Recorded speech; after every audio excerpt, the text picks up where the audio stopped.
ฮัลโหล YouTube สบายดีบุเพื่อนมื้อนี้พามาชิมมากินเฟอถ้วยยักษ์ลูกชิ้นใหญ่ ห้านเจลาเนี่ยเนาะเบิ่งลูกชิ้นเบิ่งเริ่มเทิมเลยเบิ่งไปป้าถูกขอเอาจองในตักพี่น้องลูกชิ้นโนบักไงต้องได้เอาจองในตักเลยเอาเบิ่งผ่านมือถือนี่คือมันน้อยๆถ้วยนี่แต่ตัวจริงเห็นป้าปัดคารามังเอามาปุ๊บคนฮือฮาเลยโต๊ะข่อยไปกระท่วงเบิดบ่ายอยู่ กูกินเบิดวาชัดขี้โม่นะธรรมดาเขาแบ่ง4 คนกินถ้วยนี่นะ4-5 คนกินเนาะข่อยผู้เดียวเลยว้าสดายก็คนนึงแกสังเกตบังมือข่อยไปเปรียบเทียบกับมือเนาะก็ยังบ่เห็นมันเบิ่งขึ้นน้อยอยู่ดีแหละเวลาเขาเบิ่งผ่านกล้องนะแต่ว่าตัวจริงโอ้ขอโทษกระซามเฮาดีๆเลยเนาะเฟอถ้วยนี่เปรียบเทียบให้เห็นถ้วยปกติมันลื่นกันสำใดเบิ่งเอาเนาะความใหญ่ความน้อยนี่หม้อต้มมันกับโอ้สุดยอดเบิ่งลูกซีนพุ่นนะทงลูกซีนพุ่นนะเห็นบ่ทงลูกซีนเก้าหน่วยตกกระปั้นมีห้านขนมโบราณพร้อมเด้อทางเข้าห้านเพิ่นนี่นะเนี่ยอาหารขนมโบราณพวกขนมครกแค่หลายแซ่บได้เลยนี่หยอดกันสดๆเห็นๆหลด2 หม้อนี่ขนม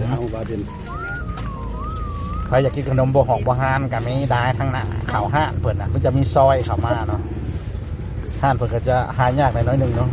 แถวบ้านยังว่าในคนไปจือแล้วไปหากินกันไปหากันเอาเองไปตามกันเอาเองเนาะข่าวมาปรุบก็จะเห็นแบบนี้เอาเป็นพร้อมเสิร์ฟห้านเฟอเจลาเบิ่งป้ายก็ยังต้นใบบังเลยนะขึ้นเบิ่งเนี่ยสิหาเห็นจังได๋ข่อยมาหลายเทื่อแล้วเขาชอบหาห้านเพิ่นเนาะอันนี้ก็คือบรรยากาศหอมซอยเข้าหน้าบ้านหน้าห้านเพิ่นบ่เป็นหน้าห้านเนี่ยกับบ้านอะไรเนาะเพิ่นขายในบ้านเพิ่นเนาะเพิ่นเฮ็ดเป็นห้านเนาะเนี่ยก็จะเข้ามาแบบซี่นั่งกินแบบซี่เลยก็ได้นี่นะเป็นแถวเลยเนาะไปนี่ได้สไตล์ให้เพิ่นหาก็เห็นหาก็มานี่ได้เพิ่นก็ขายอยู่บ้านเพิ่นนั่นแหละเนาะเนี่ยพิเศษนี่ 79,000 เลยพี่น้องราคาพิเศษ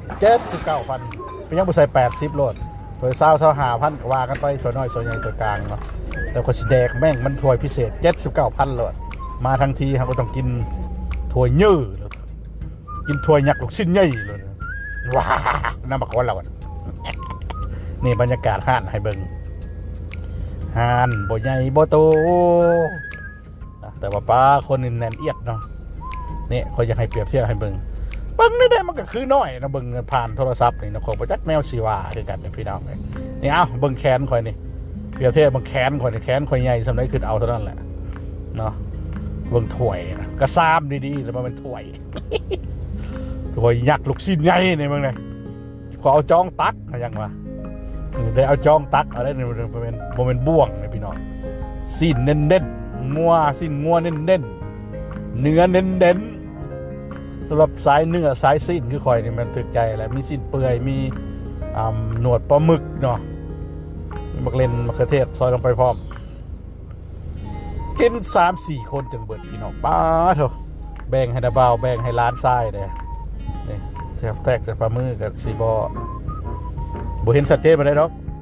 บ่ทอไปเบิ่งตัวจริงเนาะอยากให้ไปลองเบิ่งตัวจริงเนาะห้านเจลาแถวบ้านอีสังวาเอ้ยคือชื่อบ่ออกไว้ไปหากันเองเด้อแถวแฮมแม่ของหั่นน่ะแล้วจะมีซอยเข้าไปเนาะกูเขาเอิ้นบ้านหยังเจอกันใหม่คลิปหน้าบ๊ายบาย